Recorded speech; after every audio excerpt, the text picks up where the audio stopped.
Pertama, saya sangat mengapresiasi adanya Mbak Seni di Salvo dan mungkin komunitas-komunitas yang baik, karena hadirnya komunitas itu pendapat saya sangat penting sekali untuk keberlangsungan kebudayaan kita yang lambat laun terkikis. Apapun itu budaya apapun, jadi contoh kecil budaya sopan santun sekarang sudah terkikis. Contoh kecil, jarak langkung mbak itu kan sudah hilang. Itu termasuk budaya, bukan orang itu termasuk budaya. Maka harus rangkum sendok itu kurang dan sebagainya, itu kan budaya kita. Itu lambat laun terkikis. Peran dari sebuah komunitas budaya bagi saya sangat penting, dan justru tumbuhnya komunitas baru itu yang diharapkan.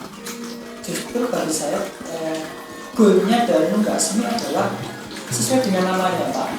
Jadi harus ada seni menumbuhkan komunitas baru yang sesuai visi misi Nunggak Seni. Regenerasi.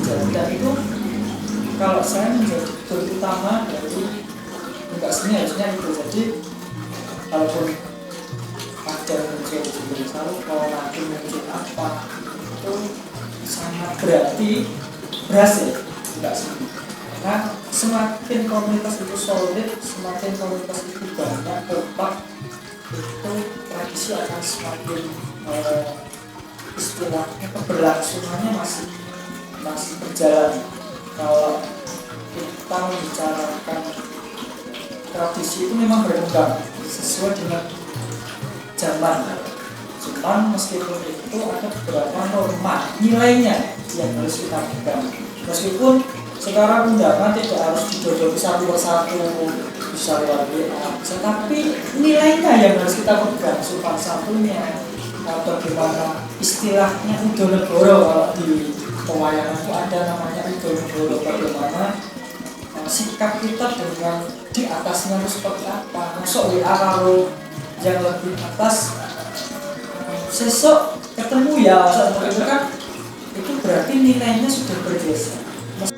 Nunggak Seni itu punya SDM itu punya komunitas untuk bergerak di bidang itu, tetap menjadi diri sendiri sebagai Nunggak Seni.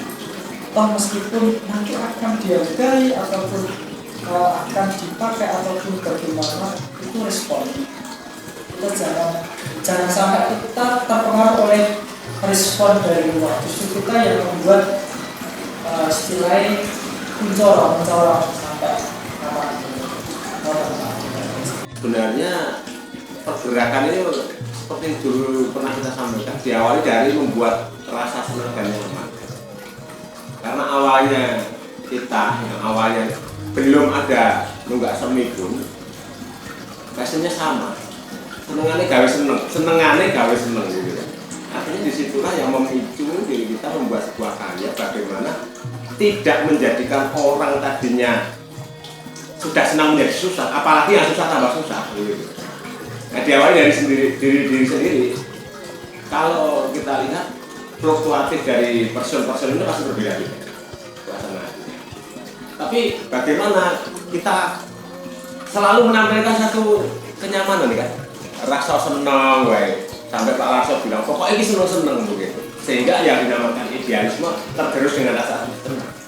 Apa efek dari MIKM, jadi Merdeka Belajar ya, di mana mahasiswa seni ketika menuju ke masyarakat pun juga nggak harus mencoba untuk menjadikan masyarakat itu seni ya. Ternyata harus passionnya apa, telah disentuh dengan. Jadi masing-masing dari itu tugas itu. Itu kan berawal dari kebijakan Mas Menteri, Mas Nadiem, itu kan memberikan mungkin di SMPSD juga sama, karena tentunya sekarang PKN jadi memberikan keleluasaan untuk mahasiswa terutama kedua 3 semester keluar bisa masih dalam rel yang sama kesenian atau bahkan luas. bertolak belakang. Semisal kita di perguruan seni, kita MBKM, jahit, MBKM, montir dan sebagainya, kita di karena realisasinya ketika kita lulus itu tidak hanya berhenti dengan gamelan. Maksud nanti mahasiswa sudah kalau jawabannya wis lama dan sebagainya, benak video jiblok bukan, terus kocornya pecah nggak bisa dan sebagainya, jahit nggak bisa. Itu kan sangat ironi gitu. Kita kan manusia sosial. Multitasking ya. Nah, multitasking memang manusia harus multitasking. Meskipun kita punya spesialisasi. Dan satu-satunya pendobrak itu orang seni, Pak. Sesuatu yang belum lazim dikatakan elek. Tapi pada yang tidak lazim sering dilakukan seni menjadi lazim, jadi pionir. Contohnya aransemen, ya, kayak cengkok sing luar biasa nih, atau jengkek atau apa. Tapi keunikan dengan temukan kembangan itu menjadi digulai uang ini. Cengkok itu dari beda tuh kayak kan. Padahal saya iso ini mau uang apa nerok iso karakternya dia. Tapi gini Pak, kalau saya sebagai aransemen studi ya lebih tepat, itu saya tetap menempatkan pada konteks. Jadi misal, oke, kalau Mas Ansi misalnya pesan musik ke saya, oh ini konteksnya apa? Oh ini tradisi kok. Oh iya, tradisi dalam bentuk apa? Acara. Nah itu saya masih berdiri. Tradisinya Surakarta wawancara seperti itu masih saya berdiri. Soalnya saya melihat bahwa penulis itu tadi bahwa seni itu mencerminkan karakter setiap orang yang memainkan itu sendiri seperti itu. Nah, misalkan wawancara itu walaupun dia frasanya lebih pendek, di sana ada tabuhan ganggu, misalkan kayak gong itu harus ganggu. Jadi dia nggak pas dengan ketukan. Misalkan saya setel di 110 BPM per menit misalnya. Itu kan kalau secara musik barat ataupun MIDI itu harusnya kan tepat, misalkan segini gong itu kan harusnya tepat, tapi kan kalau di Jawa ini belum tentu itu harus tepat, itu belum tentu, jadi itu ada ganggu ya. Nah itu kan enak itu malah enak kalau yang mendengarkan dengan pengalaman empirisnya orang Jawa itu pasti enak. Jadi tua gong misalnya seperti itu, jadi enggak pat itu karena gong itu enggak ya, itu saya berhenti karena kembali itu tadi nanti nah yang ditakutkan adalah mungkin saja sibah-sibah zaman dulu itu sudah menempatkan hal-hal yang seperti itu memang disengaja karena ada filosofinya atau si Binta ini resonansi terakhir ya mungkin juga seperti itu. Sebenarnya cara semeleki dan Nah, kok ya. tapi dikandung saya tahu itu enak banget.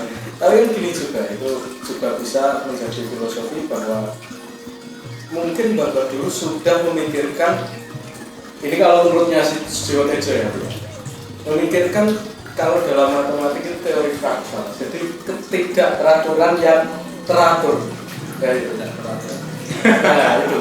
Jadi misalkan gini, harusnya dalam ketukan 4 benar itu gol, tapi itu ada gandulnya sedikit. Nah itu sebenarnya itu sudah teratur di situ, tapi memang disengaja tidak teratur. Ya seperti halnya itu rutinitas hari-hari lah. Misalkan kita tahu bahwa nanti ibu itu akan mengantar anaknya jam 6, tapi kan belum tentu jam 6 tepat mengantarnya, bisa jam 6 lebih berapa detik. Nah itu mungkin sudah memikirkan itu. Jadi jalannya dunia itu sudah dipikirkan, diwujudkan dalam filosofi gamelan. Mungkin seperti itu. Makanya saya kalau garap konteksnya tradisi tetap saya kundeli. Itu enggak Tadi tahu dengan itu.